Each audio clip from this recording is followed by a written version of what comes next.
ایھا الذین آمنوا ادخلوا فی السلم کافہ، اے ایمان والو اسلام میں مکمل داخل ہو جاؤ۔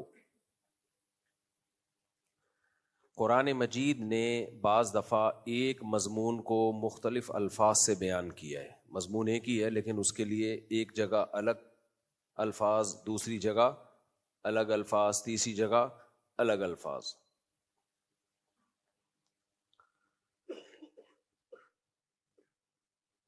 اللہ تعالیٰ نے قرآن مجید میں ایک جگہ فرمایا ہم نے انسان اور جنات کو پیدا کیا اپنی عبادت کے لیے۔ ایک جگہ اللہ نے فرمایا لِيَبْلُوَكُمْ أَيُّكُمْ أَحْسَنُ عَمَلًا، ہم نے اس لیے پیدا کیا کہ ہم دیکھنا چاہتے ہیں کون اچھا عمل کرتا ہے، کون برا عمل کرتا ہے۔ اب ایک جگہ اللہ فرماتے ہیں میں نے صرف اس لیے پیدا کیا میری عبادت کریں۔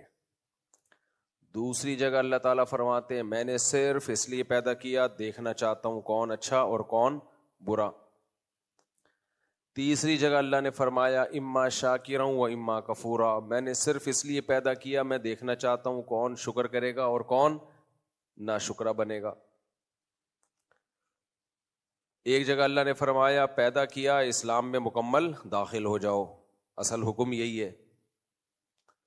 تو اس سے پتہ چلتا ہے بھائی یہ اصل میں ایک ہی حکم ہے جس کو مختلف انداز سے بیان کیا جا رہا ہے۔ وما خلقت الجن والانس الا لیعبدون، میں نے بنایا اس لیے میری عبادت کریں، میری غلامی کریں۔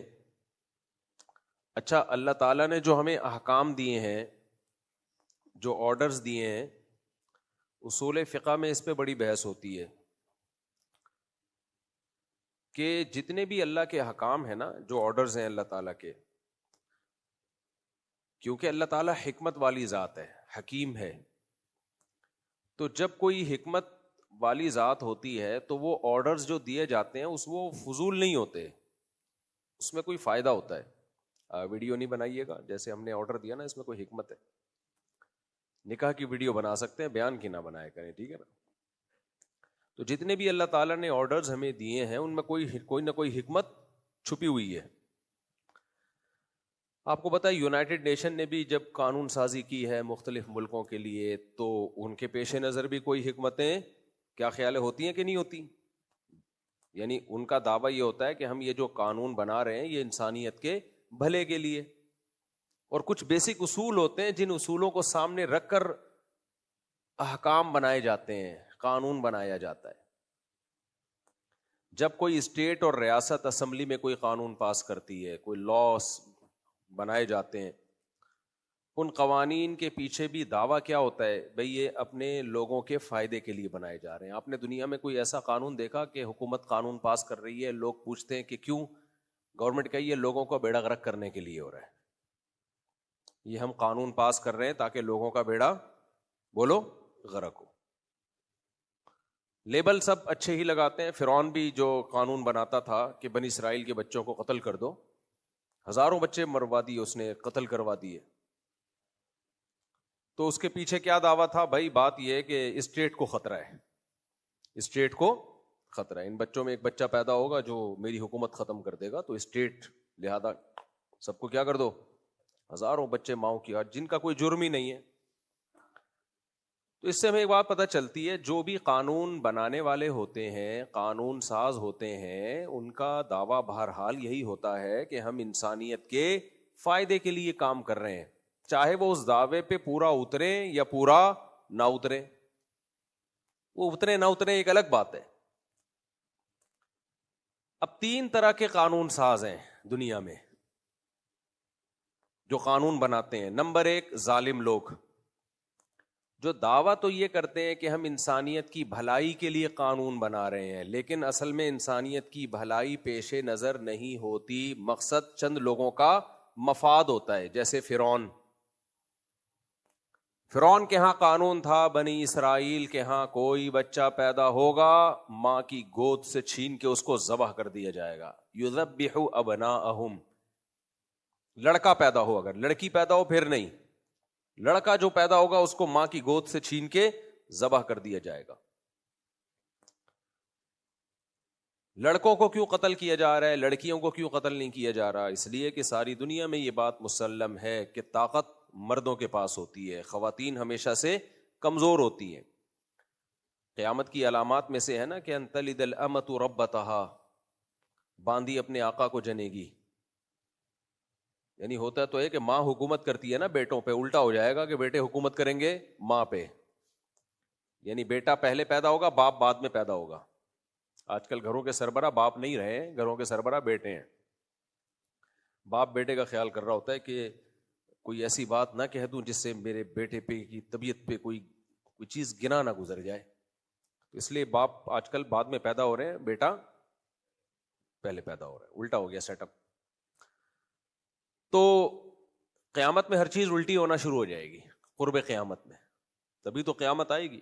تو انہی الٹی ہونے میں یہ بھی ہے کہ عورت کی سربراہی, عورت کمزور ہے لیکن سربراہ کون ہوگا؟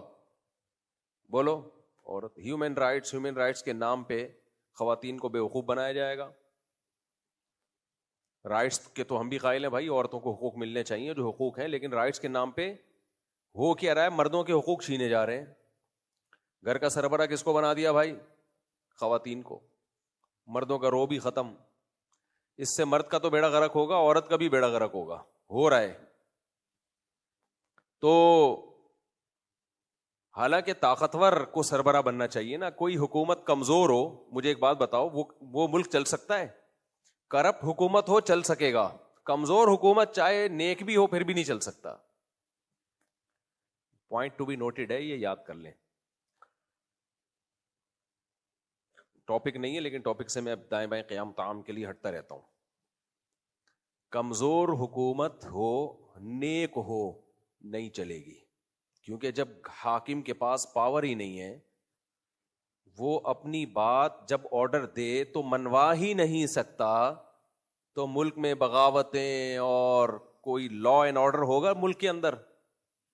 ہر شخص حاکم وقت کی بات کو لے کے ڈسکشن کرے گا, یہ آرڈر صحیح ہے غلط ہے. تو آرڈر تو گیا, صحیح ہے نا, آرڈر گیا تیل لینے. تو ان تلد الامۃ ربتہا, باندی کیا جنے گی؟ اپنے آقا کو جنے گی. تو یہ ساری دنیا میں ہمیشہ سے ایک بات مسلم ہے کہ عورت کمزور ہے. یہ بات خواتین بھی مانتی ہیں, زبان سے اقرار نہیں کرتی. بھائی جب کمزور ہو تو حاکم طاقتور ہوتا ہے, کمزور کو حاکم بنائیں گے تو چلے گی نہیں اس کی, سوائے لڑائی جھگڑوں کے کچھ بھی حاصل نہیں ہوگا. جس گھر میں عورت کی حکومت ہے, مرد بیکار ہیں وہاں پہ, تو وہاں لڑائی جھگڑے ہوتے ہیں, وہاں کوئی فیصلہ ہی نہیں ہو پاتا. کیونکہ مرد کو اللہ نے طاقتور بنایا ہے تو اس کے دل میں احساس رہتا ہے کہ میں آدمی کس بات کا ہوں بھائی, میں اگر میری گھر میں چلنی نہیں ہے تو طلاقیں ہوں گی, گھر ٹوٹیں گے, بچے باغی ہوں گے. یہ ہو رہا ہے مارکیٹ میں. آدمی کا نالائق ہونا اتنا برا نہیں ہے جتنا کمزور ہونا برا ہے. بہت گہری بات کی ہے ہم سب کے بارے میں. ہم سب نالائق شوہر شمار ہوتے ہیں نا. نالائق ہونا مرد کا یہ بھی برا ہے, اتنا برا نہیں ہے جتنا یہ زیادہ برا ہے کہ آدمی ہو اور گھر میں اس کی چلتی نہ ہو. اس سے گھر کا بیڑا غرق. نالائق ہو کے بھی کنٹرول ہوگا نا تو گھر چل جائے گا. لائق ہو اور کنٹرول نہ ہو, ایسے لائق کا کیا کرنا ہے بھائی. بہت نیک نیک شوہروں کو جانتا ہوں, بیڑا ہی غرق کر دیا گھر کا انہوں نے. جی حضوری میں بیڑا کیا کر دیا؟ غرق کر دیا. ٹارزن نہیں بن جانا اب جا کے چنگیز خان کی طرح تلوار لے کے جا رہے, ارطغرل بن گئے. تو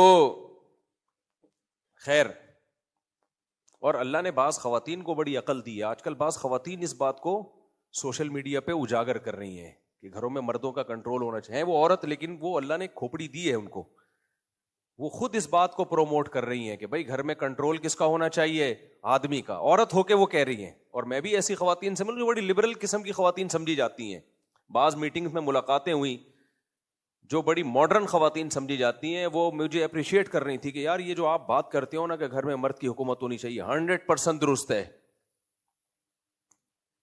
کہہ رہی ہیں جن گھروں میں مردوں کی حکومت نہ ہو, کنٹرول نہ ہو, ان گھروں کا بیڑا غرق ہوتا ہے. ہو رہا ہے یہ. خیر, ہم بھی یہاں بیٹھ کے باتیں کر رہے ہیں,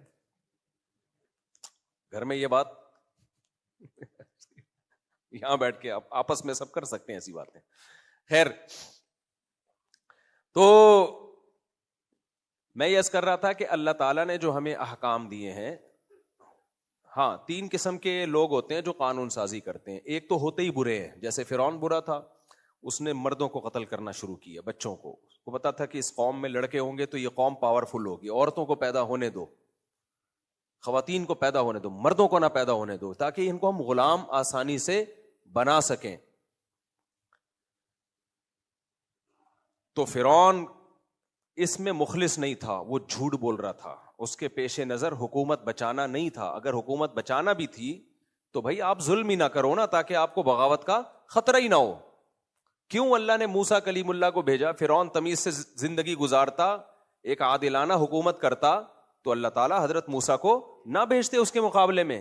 تو اپنے آپ کو درست کرنے کے بجائے اس نے کیا کیا, طاقت کے زور سے اس بات کا امکان ہی ختم کرنے کی کوشش شروع کر دی کہ کوئی بنی اسرائیل میں بچہ پیدا ہو اور میری حکومت کا تختہ الٹے. لہذا ایک بچہ جس کے بارے میں خطرہ تھا, اس کی بیس پر ہزاروں بچوں کو ماں کی گود سے چھین کے ذبح کر دیا, اور ساری زندگی الٹے الٹے قانون بناتا رہا. ما اریکم الا ما ارا وما اہدیکم الا سبیل الرشاد. باتیں کیا کرتا تھا؟ جب اجلاس ہوتا نا, قانون سازی ہوتی, تو کہتا کہ میں وہی بات کہوں گا جس میں تمہارا فائدہ. یہ سب میں کس کے لیے کر رہا ہوں؟ قوم کے لیے. نعرے ہمیشہ سے سیاسی لوگوں نے بڑے خاندانی قسم کے لگائے. یہ سب میرا کچھ بھی نہیں ہے اس ملک میں, یہ سب کس کے لیے؟ میری صرف 25-30 ارب روپے کی 8-10 فیکٹریاں ہیں. ہمارے جو حکمران ہیں نا وہ اس طرح کی بات کر رہے, بزبان حال کرتے, میں نے تو صرف 25-30 ارب کی 8-10 فیکٹریاں بنائی, باقی سب کس کا ہے؟ عوام کا. تو بچا کیا بھائی؟ اچھا, جو عوام کا ہوتا ہے اس میں بھی ان کو جو سڑکیں بھی بن رہی ہوتی ہیں نا, وہ بھی اپنے ہی کھانچے چل رہے ہوتے ہیں اس میں. اللہ, ڈامر بھی انہی کے سے خریدو, گٹر کے ڈھکن بھی انہی سے خریدو, سریا بھی انہی سے خریدو. عجیب سیٹ اپ چل رہا ہے بھائی. بہرحال اچھا, ہم لوگ جو سمجھتے ہیں نا باہر والے بہت نیک ہوتے ہیں, ایسا نہیں ہے میرے بھائی. باہر والے بھی کم نہیں ہوتے. گورے کی جو کرپشن ہے نا وہ بڑے خاندانی طریقے سے ہوتی ہے, وہ چھچوری طریقے سے نہیں ہوتی, اس لیے وہ کرتا بھی ہے بدنام بھی نہیں ہوتا. ہم لوگ چپل چور ہیں, پکڑے جاتے ہیں.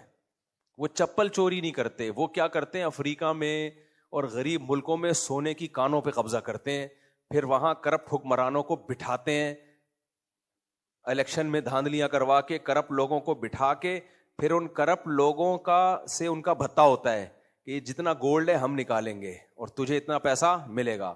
تو ایک شخص واحد ارب پتی بن جاتا ہے. تو گورا کہتا ہے کوئی بات نہیں, تیرے پاس اگر اربوں روپے بھی آ گئے نا, اس سے کوئی فرق نہیں پڑتا, ملک اسٹیبل نہیں ہونا چاہیے. لہذا وہ سارا, میں تو دنیا میں سفر کیا میرے بھائی, جس ملک میں سب سے زیادہ وسائل ہیں وہی سب سے زیادہ غریب ہے. آپ افریقہ میں جاؤ جہاں سے سونا نکل رہا ہے نا, ہیرے نکل رہے ہیں, ان جگہوں پہ کھانے کو روٹی نہیں ہے لوگوں کے پاس, پتے ابال ابال کے کھا رہے ہیں. یہ حال ان کا کس نے کیا ہے؟ یہ انہی قوموں نے کیا ہے جن کو ہم دن رات سلوٹ کرتے ہیں. کہتے ہیں یار یہ ہوتی ہیں ترقی یافتہ قومیں, یہ ہوتے ہیں خاندانی لوگ. او بھائی صاحب, دیر آر 2 types of چورز. چور کی کتنی قسمیں ہیں؟ ایک ہوتا ہے مہذب چور, وائٹ کالر والا چور. چرسی بھی چور ہوتا ہے, وائٹ کالر والا, کالر ہی نہیں ہوتا, اکثر بغیر قمیص کے گھوم رہا ہوتا ہے وہ. اس کی چوری کم ہے, اس نے انسانیت کو نقصان کم پہنچایا ہے, لیکن پٹتا بھی ہے, بدنام بھی ہوتا ہے. اور ایک وائٹ کالر چور ہوتا ہے, جیسے بہن کو وراثت نہیں دو, آپ کروڑوں روپے کھا گئے اس کے, سوسائٹی میں بدنام ہوتے ہو آپ؟ بولو, کوئی بدنامی ہوتی ہے سوسائٹی میں؟ نہیں بھائی, اس کو لارے رپے دے کے پی جاؤ آپ, کاروبار کے نام پہ بیڑا غرق کر دو اس کے پیسوں کا. لیکن آپ چور بھی نہیں کہلاؤ گے. حالانکہ چرسی نے کتنے چرسیوں کی چوریاں کیا ہوتی ہیں, میں بیچارہ اس لیے نہیں کہہ رہا کہ مزید نہ شروع کر دیں, کہ وہ چپل چرا لیے یا وہ گلاسز, بائک کے پہلے نئے گلاسز لگتے تھے نا تو یوں کھول کے لے جاتے تھے. وہ میرے ساتھ تو ہوا ہے, 1 to 5 تھی, بائک کے گلاسز لگائے, فجر پڑھنے گیا, واپس آیا تو دونوں گلاسز شارٹ. تو چرسیوں کو بیچاروں کا دال پانی اسی سے چل رہا ہوتا ہے. ہمارے جاننے والے ایک صاحب ہیں, انہوں نے کئی دفعہ چرسی پکڑے نا, چوریاں کر رہے تھے ان کی کالونی میں. کہہ رہے ہیں پھر میں تھک گیا چرسیوں کو پکڑ پکڑ کے مار مار کے نا, کہنے پھر میں نے کیا کیا, میں نے کہا تم کیوں بار بار چوریاں کرتے ہو؟ کہتے ہیں یار ہمیں سٹا لگانا ہے, اس کے بغیر ہمارا گزار, تم جتنا مرضی مارو, وہ مار سے ہمیں تکلیف کم ہوتی ہے, چرس نہ ملنے کی تکلیف زیادہ ہوتی ہے. کہنے پھر میں نے کیا کیا, ان کو چوکیدار بنا کے بٹھا دیا اور ان کی پڑیا باندھ دی میں نے, کہ اب تم نے ہمارے ایریا میں کسی چرسی کو گھسنے نہیں دینا ہے, چوری نہیں ہونے دینی, تمہاری چرس کا انتظام ہم کریں گے. کہہ رہے ہیں اس دن سے علاقے میں کیا ہو گیا, امن و امان. وہ چرسی خود ہی چرسیوں کو پکڑ رہا ہوتا ہے, اس کو پڑیا مل جاتی ہے. It is called planning. تو بات کیا چل رہی تھی میرے بھائی, تو فرعون نے کتنا خوبصورت لیبل لگایا نا, بڑا خوبصورت لیبل لگایا, لیکن بیڑا غرق کر دیا. تو کچھ قانون ساز ایسے ہوتے ہیں جو لیبل کیا لگاتے ہیں, بہت خوبصورت, لیکن اس کے پیچھے کچھ مفاد ہوتے ہیں. تو ایسے قوانین کو ہم فالو کریں گے کیا؟ بولو. دیکھو ہمارے پاس انسان کسی لا کا پابند ہوگا تو انسان بنے گا نا, یا بے لگام اٹھا جو منہ آئے منہ میں آئے کرے اور کوئی قانون کا پابند نہیں ہے, پھر تو انسان میں اور گدے گھوڑے میں کوئی فرق نہیں رہے گا. تو قانون کو تو ہم سب نے فالو کرنا ہے. اب کس کے قانون کو فالو کریں؟ تو یا تو یہ حکمران ہے. اب فرعون بھی تو فوجیوں کو بھیجتا ہوگا نا, جاؤ بچوں کو ذبح کرو, وہ بھی کہتے ہوں گے ملک کا قانون ہے, تو کیا اس کی بیس پہ بچہ ذبح کرنا جائز ہو گیا ان کے لیے؟ کوئی جائز نہیں ہے بھائی, یہ قانون نہیں ہے, یہ تو ظلم ہے انسانیت پہ. دوسرے حکمران وہ ہوتے ہیں جو اپنی قوم کے ساتھ مخلص ہوتے ہیں, وہ قانون سازی کرتے ہیں اور وہ لیبل بھی اچھے لگاتے ہیں, اور ان کے پیچھے ان کا جذبہ بھی اچھا ہوتا ہے.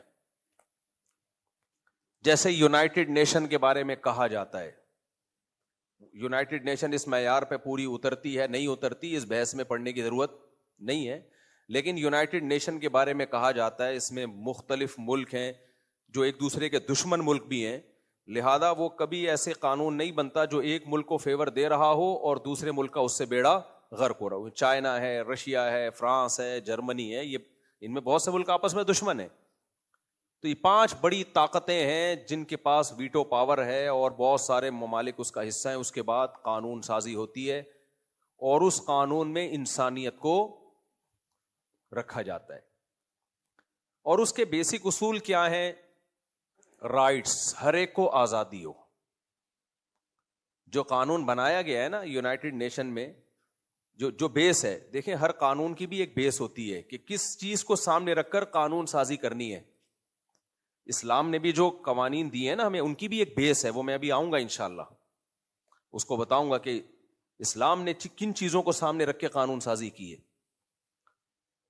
تو یونائٹڈ نیشن بھی قانون سازی کرتی ہے, اس میں جو بنیادی چیز ہے آزادی, وہ کیا ہے؟ بیس ہی کیا ہے؟ آزادی.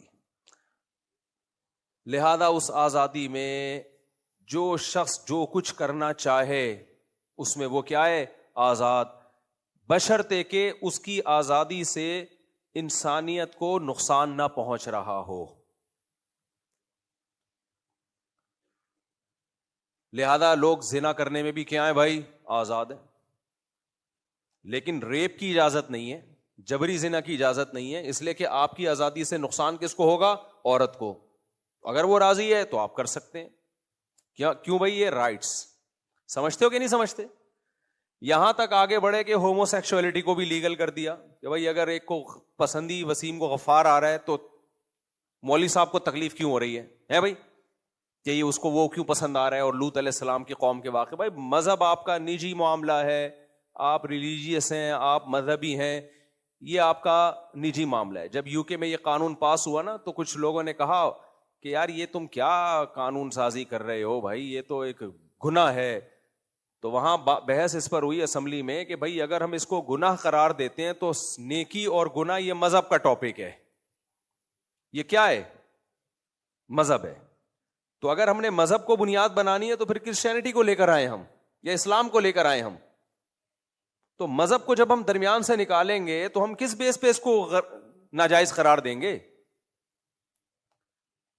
تو بعض لوگوں نے کہا بھائی غیر اخلاقی, انہوں نے کہا غیر اخلاقی کی ڈیفینیشن کیا ہے؟ کوئی ڈیفائن کر سکتا ہے غیر اخلاقی کو؟ چرسی کو آپ بولو کہ تم جو کام کر رہے ہو غیر اخلاقی ہے, چرسی کہے گا واٹ از غیر اخلاقی؟ وہ کہے گا جب تک تم نہیں پی رہے تو تمہیں غیر اخلاقی لگ رہی ہے, جس دن تم نے سٹا لگانا شروع کر دیا تم بولو گے یہ غیر اخلاقی ہے کہ ایک آدمی کو چاہیے اور تم نہیں دے رہے اس کو. یہ کیا ہے؟ یہ غیر اخلاقی ہے. اخلاقی غیر اخلاقی یہ کتنا مشکل ٹاپک ہے. غیرت اور بے غیرتی, اس کو الفاظ میں ایکسپلین بولو نہیں کیا. یہ محسوس کرنے کی چیزیں ہیں. جب آپ غیرت مند ہوتے ہیں تو بے غیرتوں کا دیکھ کے پتہ چل جاتا ہے یہ ایک نمبر کا بے غیرت ہے. لیکن اگر آپ خود بے غیرت ہوں تو پھر بے غیرت کا پتہ چلے گا آپ کو. شرم, حیا اور بے حیائی یہ سائنس کے ٹاپک نہیں ہے, یہ تو مذہب کے ٹاپک ہیں. مذہب کو سائٹ پہ کر دیا انہوں نے. جب مذہب کو سائٹ پہ کیا ہے تو اخلاقیات اور غیر اخلاقیات کو ایکسپلین کرنا ہی ممکن نہیں رہا. نتیجہ کیا نکلا؟ جب یو کے کی اسمبلی میں یہ لا پاس ہوا ہے کہ ہومو سیکسولیٹی کو لیگل ہونا چاہیے, تو جو سائن کرنے والے لوگ تھے وہ بھی افسوس کر رہے تھے کہ ہم کس چیز کی پرمیشن دے رہے ہیں, یعنی کتنا گندے کام ہے جس کی ہم پرمیشن دے رہے ہیں. اور بعضوں نے تو یہاں تک آواز اٹھائی تھی کہ کاش ہمارا مذہب اسلام ہوتا. یہ بھی تاریخ میں ہے کہ کاش ہمارا مذہب کیا ہوتا, اسلام ہوتا, تاکہ ہم اس کو لیگل نہ کر رہے ہوتے. لیکن انہوں نے بھی لیگل کیا کیونکہ انلیگل قرار دینے کی کوئی ان کے پاس لاجک بولو تھی نہیں. کیونکہ بیس کیا ہے؟ رائٹس, آزادی. سمجھتے ہو کہ نہیں سمجھتے؟ تو اس آزادی کی بیس پہ قانون سازی ہو رہی ہے, تو اسی آزادی میں بچوں کے حقوق, لہذا بچے آزاد کا مطلب ماں باپ ان کو ہاتھ بھی نہیں اٹھا سکتے ان کے اوپر. بچے کیا ہو گئے؟ اماں ابا سے آزاد, بیوی بھی آزاد ہے. اسلام میں ڈیورس کا حق مرد کے پاس ہے, عورت یک طرفہ خلا نہیں لے سکتی. ہاں ظلم ہو رہا ہو تو پھر لے سکتی ہے, وہ پھر خلا نہیں, وہ تنسیخ نکاح ہے. اچھا میری بات کو بھی نا لوگ آدھی آدھی باتوں کو چلاتے ہیں. میری اس بات کو تو چلا رہے ہیں لوگ کہ عورت یک طرفہ خلا نہیں لے سکتی. یہ بالکل ٹھیک ہے. کورٹ اگر عورت کو خلا کی ڈگری پکڑا دیتا ہے تو اس کا شرعن کوئی اعتبار نہیں ہے, کیونکہ جج اپنی بیوی کو طلاق دے سکتا ہے, دوسروں کی بیویوں کا جج نکاح ختم نہیں کر سکتا. یہ بات بالکل درست ہے. لیکن اس میں نے ایک اور بھی بات کی ہے کہ اگر عورت ثابت کر دے کہ مجھ پہ ظلم ہو رہا ہے, مخصوص نوعیتوں کے تھوڑا بہت تو ہر جگہ اونچ نیچ ہوتی ہے, نان نفقہ ہی نہیں دے رہا استطاعت کے باوجود, تو پھر ایسی صورت میں یک طرفہ خلا ہو جائے گا.